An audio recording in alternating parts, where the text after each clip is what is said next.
మేడారం జాతర సందర్భంగా కూడా జాతర అద్భుతంగా జరిగిన తీరును ఓర్చుకోలేకుండా ప్రతిదీ వీడియోలలో పెట్టి ఏదో చిన్నవి కావాలని కూడా వీడియోలు క్రియేట్ చేసిండు. ఒకడైతే ఈ దొడ్ల కొత్తూరు వాడేదో షాపింగ్ కోసం వచ్చిండట.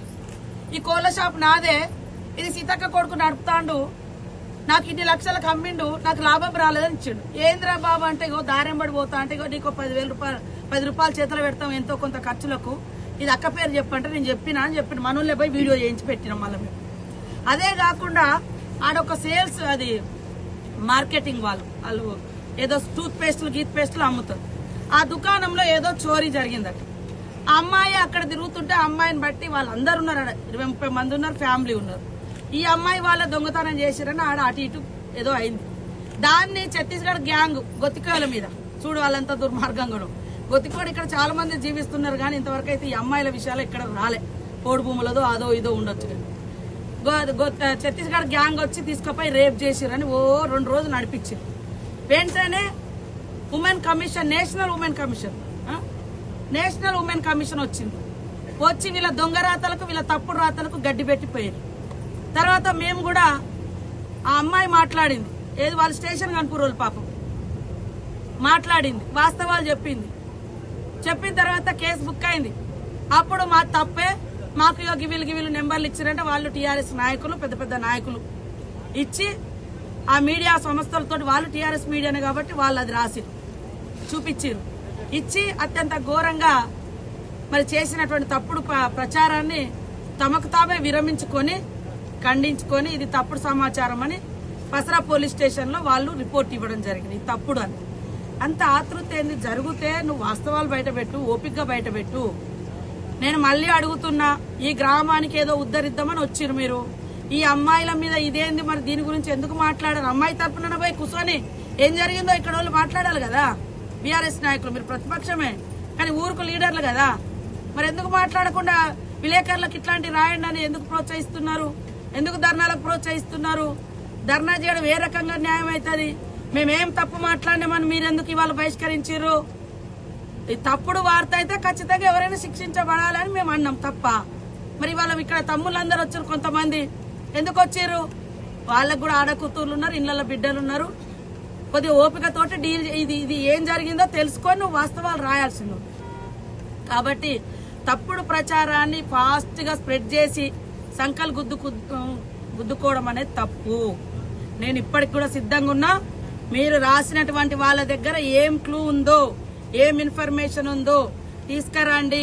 సిఐకి చెప్పండి, డిఎస్పీకి చెప్పండి, ఎస్పీకి చెప్పండి, నాకు కూడా ఇవ్వండి. శిక్షించకుంటే మేము దేనికైనా సిద్ధంగా ఉన్నాం. ఇది కూడా మళ్ళా ఫైనల్ చెప్తున్నాం. ఏటు నాగారం ప్రజలకు విజ్ఞప్తి, అమ్మాయి కుటుంబంతో మేము మాట్లాడినాము. అమ్మాయికి పాపము అన్యం పుణ్యం లేకున్నా హెల్ప్ లైన్ లో ఎవడో చెప్పినందుకు పట్టుకపోయి టెస్టులు కూడా చేసిర్రు. ఇవన్నీ అయినాక కూడా ఈ చిల్లర రాజకీయాలు చేస్తున్నారు.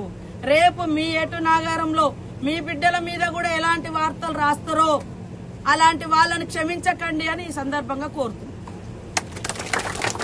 ఇది నిజం అని తెలియకపోతే సంబంధిత రాసిన విలేకరుల మీద మీరు లీగల్ గా ఏమేమైతుందో అడ్వకేట్స్ తోటి మాట్లాడుతున్నాం. ఖచ్చితంగా ఇంకా ధర్నా చేయడం ఎందుకు చేయాలి సార్ నాకు అర్థం కాదు. మేమేం తప్పు చేసినా ధర్నా చేస్తామా? నేనేం తప్పు చేసినాను బహిష్కరించారు? మీరు ఏం తప్పు చేసినాను బహిష్కరించారు? మీరే రాస్తారు కాంగ్రెస్ నాయకుడు బిడ్డ, కాంగ్రెస్ నాయకుడు కొడుకైతే రా గుంజుదాం రండి, ఇవ్వండి. నేను ఇలా వచ్చినా కదా మెమోరాండం ఇచ్చి నీ నాయకుడు బిడ్డ కొడుకు ఇట్లా చేసిండు నువ్వు శిక్షించండి అని చెప్పాలి కదా. చెప్పకుండా మరి ఎందుకు బహిష్కరించారు? రేపటి నుంచి వాళ్ళ బిడ్డల మీద కూడా ఒక్కొక్కరు ఇక్కడ ఎవరెవరో రాస్తారు. ఊరుకుంటారా? మరి వాళ్ళ ఆడపిల్లల మీద కూడా రాస్తారు. ఊరుకుంటారా అంటున్నా. కానీ మేము ఆడపిల్లల రక్షకులుగా, ఆడపిల్లల తరపున ఉండే వాళ్ళుగా ఆడపిల్లలను కాపాడడం మా బాధ్యత. మొన్న కూడా చెప్పిన, ఎంత పెద్దోడైనా కొద్దిగా లేట్ కావచ్చు కానీ కేసు విచారణ, కానీ కేసు ఖచ్చితంగా పెట్టడం జరుగుతుంది. ఇది పోక్సో కేసు కింద కూడా వస్తుంది. ఒకవేళ అమ్మాయికి అన్యాయం జరిగింటే, ఎవడన్నా ముట్టుకొని ఉండుంటే, వీళ్ళు అన్నట్టుగా గర్భం వచ్చున్నా, వేరే రకంగా ఏదన్నా టచ్ చేసినట్టుగా అమ్మాయి వచ్చి చెప్పినా ఖచ్చితంగా పోక్సో కేసు కింద జైలు పంపిస్తాం. మేము దాచుకునేది ఎక్కడ లేదు. కానీ ఇంత దుర్మార్గంగా ఏమి మీరు కనీసం వాళ్ళ కుటుంబాన్ని పోయి కలవాలి కదా. వీళ్ళు మాకు ఇన్ఫర్మేషన్ వచ్చిందమ్మా, మరి మీ అమ్మాయి మీద ఏమన్నా ఇట్లా డౌట్ ఉందా మీకు?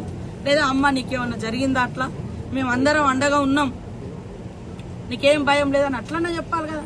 అది లేదు ఇది లేదు. ఇవాళ ఎప్పుడైనా కూడా బాధితులు బాధపడతారు, మాకు న్యాయం కావాలి.